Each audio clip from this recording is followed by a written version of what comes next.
So, The Acolyte, Episode 4. I have two positives that I noticed from this episode. One is a continuation of standout acting by Charlie Bennett, who plays Jedi Knight Yord Vander. His acting continues to be better than the writing deserves. The second positive is Lee Jung-jae, who plays Jedi Master Sol. He also continues to put a lot of effort into his performance for a show that still does not deserve it. And that is all I've got for the positives.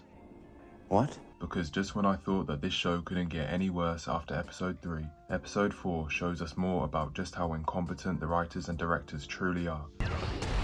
They give characters multiple unearned payoffs that had no setup in the first place, and therefore come out of nowhere like a jump scare. How terrible of a writer that you have to be to forget or not even attempt to have setup for your payoffs. It's really the lowest of the low. You're goddamn right. Also in this episode, they go out of their way to completely destroy and retcon a longtime fan favourite character from the prequels, Ki-Adi-Mundi, who had no business being in this show in the first place, considering he's not even supposed to be born for another 40 years during this time of which the Acolyte takes place. Oh, hell no! The writers didn't even bother to do their homework on these characters. His species literally has a shorter lifespan than humans, and yet they decided to include him in this episode as a grown man and a Jedi Master 40 years before he is even born. How is it even possible to mess up this badly? Out of all the characters they could have chosen for a cheap cameo, they chose him. Ki-Adi-Mundi is literally the exact character in The Phantom Menace that says, "Impossible. The Sith have been extinct for a millennia." So basically this shit episode goes out of its way to make Ki-Adi-Mundi a liar and a traitor to Yoda and the whole Jedi Order, because apparently he knows that the Sith have been around for the last 100 years, but he decided to play dumb and act like he wasn't aware of a powerful dark side user. I mean, he didn't even tell Yoda. Yoda is around 800 years old during the Acolyte, which means he was definitely a Jedi Master during this time. So Ki-Adi-Mundi decided not to mention anything to him. The dark side clouds everything. Disney ruins another element of the prequels that they had no business ruining. There's no wonder why Star Wars fans don't count Disney Star Wars as canon. Their destruction of Ki-Adi-Mundi as a character will never be canon to me, and no George Lucas Star Wars fan. Because how can you really get a side character this wrong? It doesn't take a lot to just search when he was born and notice that you can't use the character during this time period. It's just common sense. Anyway, now that we've covered the biggest issue in this episode, let's talk about all the other negative parts of the episode, considering there really isn't any positives, apart from the scene at the end, which we will get to.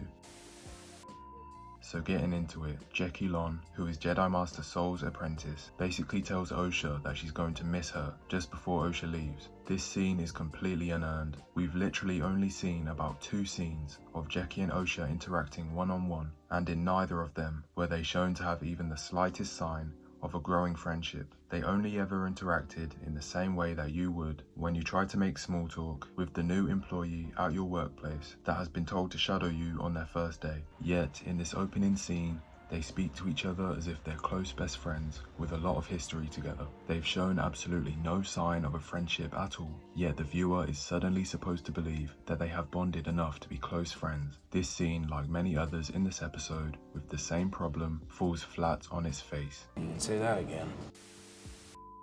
On to the next one. The green alien Jedi Master, with the horrendous and distracting makeup, continues to bully and disrespect Sol and dismiss everything he says. She speaks over him and never lets him suggest a plan, even though he's the most involved and knowledgeable Jedi in the situation. She doesn't do this to anyone else but him. Like, why does she hate him so much? She's one of the most annoying characters in the show. She's been bullying him since her first appearance. She's extremely unlikable, but she is played by Leslie Headland's wife, so I guess it makes sense.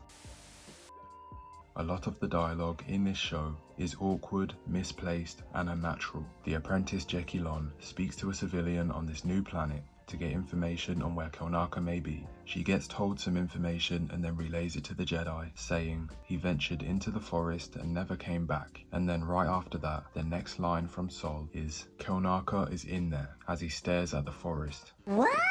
Like, yeah, no shit, she just said that. Now, of course, this may just be poor line delivery from Sol actor Lee Jung-jae, but it just sounded like he waited for somebody else to find out some information so that he could instantly pretend that he figured it out all by himself by sensing Kelnaka in the forest. It was just a very weird sequence of dialogue, and it was kind of funny. How many scenes of dialogue in this show are unpolished like this one? There's another scene with the same issue that stands out to me near the end of the episode. The next one is that with no setup whatsoever, May's mindset and motivation does a complete 180, and she suddenly decides that she doesn't want to get revenge on the Jedi. She doesn't feel any anger or hatred towards the Jedi or her sister anymore, and that she's going to hand herself into Kelnaka, the Jedi that she's hunting down, who she literally said she was dead set on fighting and killing in the scene directly before this one.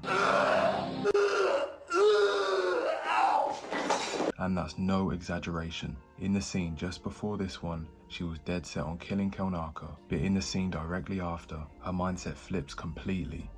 Boy, that escalated quickly. There hasn't been a single sign of hesitation in any scene, including her, before this one. I have no idea how the people who work on this show could film these scenes back to back and not notice any problems. Is if Disney hired inexperienced activists instead of actual directors to create this show. Oh, wait a minute, they did do that.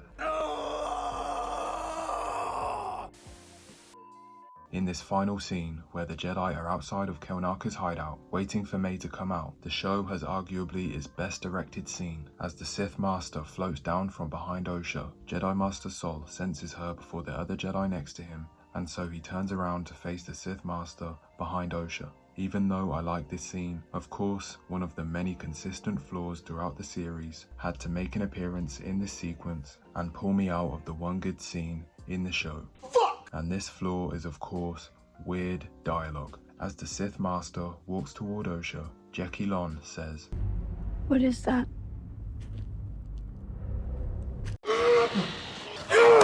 "What is that? It's clearly a person in a mask, you dumb fuck." Like, out of all the things they could have made her say, they make her say that? She's only a few meters away. The area is nowhere near dark enough to obscure her vision. The Sith is standing out in the open. It is extremely visible, and she says, "What is that?" It's Jar Jar Binks, you fucking imbecile. You dumb motherfucker. This dialogue was so goofy that it threw me off and made the scene comedic. Hey, tell me about it. So anyway, the Sith uses Force Push to send all the Jedi flying backwards, and then the episode just abruptly ends, almost like the editors cut the full scene halfway through at the most awkward spot, because the rest of the scene needed to be a part of the next episode. The directing and editing continues to be really odd, and as weird as all the other decisions made by the creators for this show. It's garbage! Anyway, this episode overall was empty, a complete nothing burger with a side of prequel destruction, and there was so many unearned payoffs. This series is terrible, and I've talked about this shit show long enough. Let us know how you felt about this episode down below. Give us your opinion, and I'll see you on the next one. Maybe if I'd raised you, I could have made you better. And not some weak, sniveling pussy starved for attention. But there's no fixing that now. Weak? You're a fucking disappointment.